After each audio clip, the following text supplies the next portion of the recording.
Тэгээ миний үеийнхэн бол мэдээж тухайн үед үеийнхээ маань бүгд ихтэй сургууль сонгож ажилд ингээд сурж боловсрч ирсэн бол миний хувьд мэргэжлийн боловсролыг сонгосон.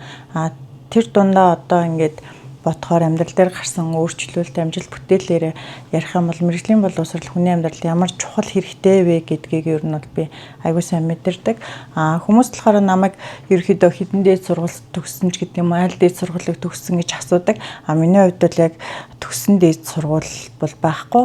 Яг мэргэжлэрээ ажиллаад мэргэжлийнхаа мастер технологич ангийг дүүргэсэн. Тэгэд энэ бол миний хувьд бол нөгөө ихтэй сургууль төгсч дипломын хүртэлгөөс илүү мэргэжлийн боловсрол гэдэг маш чухал хүний амьдралд хэрэгцээтэй гэдгийн үн цэнийг бол би мэдэрч ингэж ажиллаж амьдарч байгаа.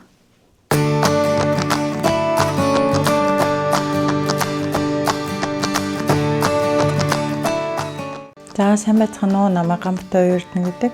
Би өсчин мэргэжилтэй. Ингээ мэргэжлэр одоо 17 дахь жилдээ ажиллаж байгаа. Анх 2007-оос 2009 он Баянгор мэргэжил сургалт үйлдвэрлэлийн төвийн өсчин гоцлын анги дүүргээд тухайн сурч авах хугацаанд амжилттай сураад үйлдвэрлэлийн сургуулийн мастер технологич ангийг 2009-с 10 онд дүүргээд одоо ингээ 2010 оноос хойш ингээд мэргэжлэрээ ажиллаж байна. За тийм мэргэжлэрээ одоо ингээ 16 дахь жилдээ ажиллаж байгаа. Тухайн хамгийн анх Баянгор аймагт судал түрээсэлж өчний мэргэжлэрээ ажиллаж эхэлж исэн бол одоо 2014 онд анхны өөрийн салоноо Лакме нэртэй нээж ажиллаулаад 2017 онд төврөө салбар нээж ажиллаж эхэлсэн. Тэгээ одоогор бол Oikos нэртэй салон хууль ажиллагааг амжилттай удирдах ажиллаж байгаа. Тэгээд би тухайн мэргэжлийг сонгож тухайн одоо Баянгор мэргэжил сургалт үйлдвэрлэлийн төвдөөс сурсандаа маш их бархталтай байдаг. Энэ мэргэжилтэд үнэнч ажиллаж амжилттай амьдарч байгаадаа маш их баяртай байдгаа. Тэгээд үнэхээр энэ мэргэжилтэд хайртай мэргэжлийн хувьд бол ингээд тууштай ажилтгаас гадна одоо маш олон амжилт бүтээлүүдийг гаргаж ажилласан байгаа.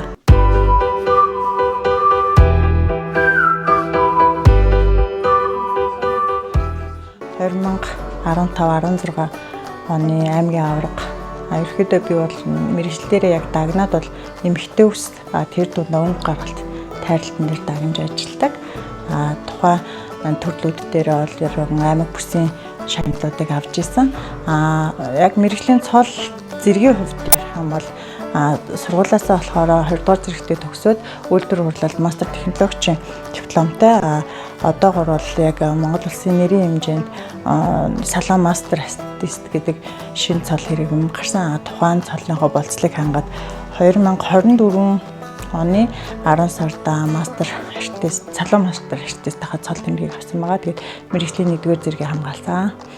Би эргээд нөгөө мэргэжил сургалт үйлдвэрлэлийн төв одоогор бол Политехник коллежтойгоо эргэх холбоотой ажилладаг. Сургуулийнхаа шилдэг дадлагжуулагч, шилдэг төслөгч гээд байж болох бүхэл шагналуудыг авсан. Би сургуультайгаа эргэх холбоотой байнгын хүүхдүүдэд авч дадлагжуулж ажилладаг. Тэгээ хүүхдүүдийн нөгөө мэргэжлээ дур сонирхолтой болгох, мэргэжлээ хэрхэн зөв сонгох талаас нь бас ингээ хүүхдүүдтэй ярилцаж тэр талаасаа бас мэргэжлийн боловсролоо ингэж чухалчилж ингэж ажилладаг.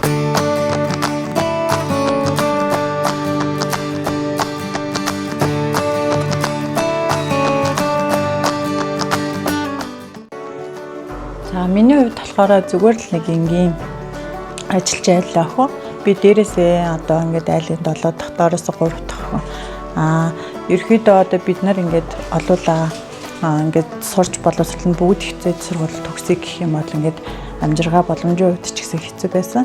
Тэгээ би 2007 онд мэргэжил сургалт үйлдвэрлэлийн төвд очиод өсчин гоцлоо ингээд орохдоо ээж минь надад тэгж хэлж ирсэн.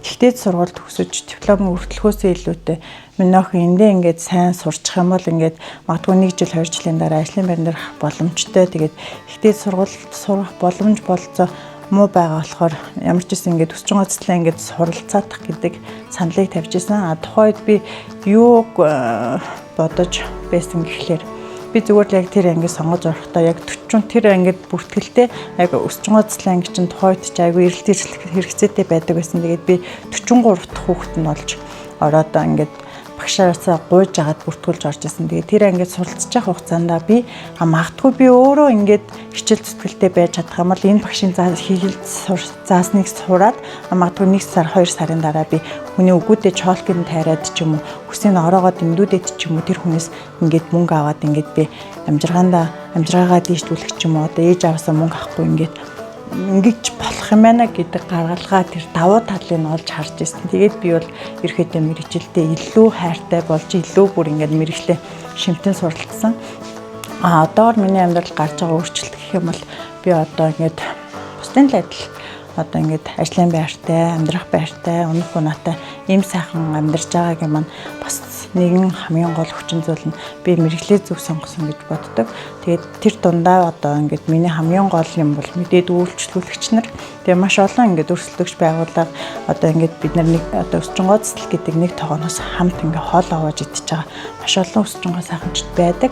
Тэр дундаа намайг зорж ирж ингээд надад үйлчлүүлж ингээд намайг ингээд бүх одоо юу гэдэг боломжоор минь хангаж өгдөг хамгийн их хүмүүс үйлчлүүлэгч байдаг. Тэр дундаа нөгөө нэг мэрэгчлээ зөв сонгоод, мэрэгчлээ дурлаад, мэрэгчлээ шимтэж ажилладаг гэдэг маань мөнгө олохоосоо илүү тухайн хүнийг ингээ гоё сайхан болгоо гаргахад би өөрөө сэтгэл дүүрдэг. Тэрэндээ ингээ гоё амьдралын кафег авч ажилладаг. Тэгээд тэрний хажуугаар ингээ санхүүгийн хэрэгчлөөнд хүрсэн.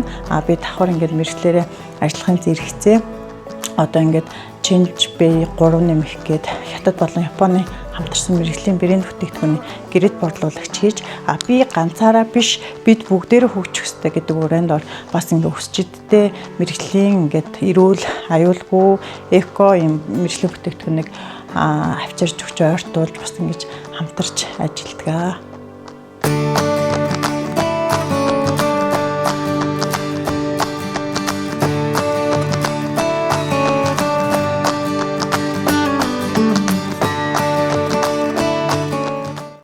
За би ингээд Политехник коллежтойгоо байнга хамтран ажилладаг. Мөн Политехник коллежийн төлөөлөл удирдах зөвлөлийн төгсөгч нарын төлөөлөгчөөр ажилладаг.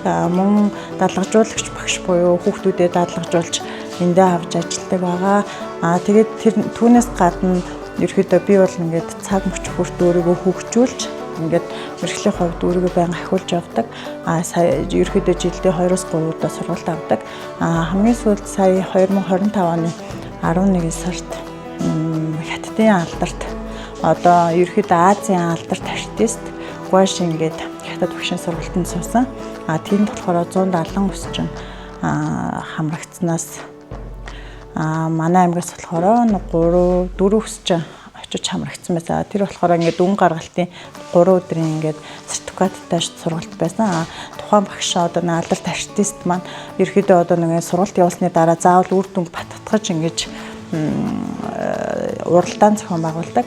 Яг тэр чиглэлээр ингээд 3 өдрийнхөө сурсан сургалтынхаа хэмжээнд одоо нөгөө уралдаанд оролцоод Гуашин багшийнхаа одоо хамгийн өндөр үнэлгээ болох 85% үнэлгээтэй мөнгөн цомын эзэн болсон байгаа. Тэгээд ерөөдөө тухайн үед бол ингээд Гуашин багшийн телевизийн ярилцлага авахад надаас асууж байсан. Одоо яг мэрэгчлэрээ хэдэн жил ажиллаж байгаа вэ? Хаана сурсан бэ? Ихтэй сургууль сурж ирсэн үү? Өөрөө одоо ингээд яг мэрэгчлэрээ яг хаана ингэж суралцж ирсэн бэ гэд. Миний би бол яг ингээд Баянгор мэрэгчил сургалт үйлдвэрлэлийн томьёос төгсөгч сурагч. Тэндээс л яг миний амьдрал яг энэ мэрэгжлийн гараа эхэлж тэндээс л сурсан бүх юм ингэж хөгжүүлж яваа гэсэн чинь бүр тэр телевизийнх нь бас тэр Хятад багш гайхажсэн. Ийм мундаг яаж ингэж суралцж байна. Яг ингэж өөрөө ч одоо ингэж чин сэтгэлээс хийж байгаа энэ ур чадварыг одоо тэр сургуулиас сурсан гэсэн үг үү гэж асуужсэн.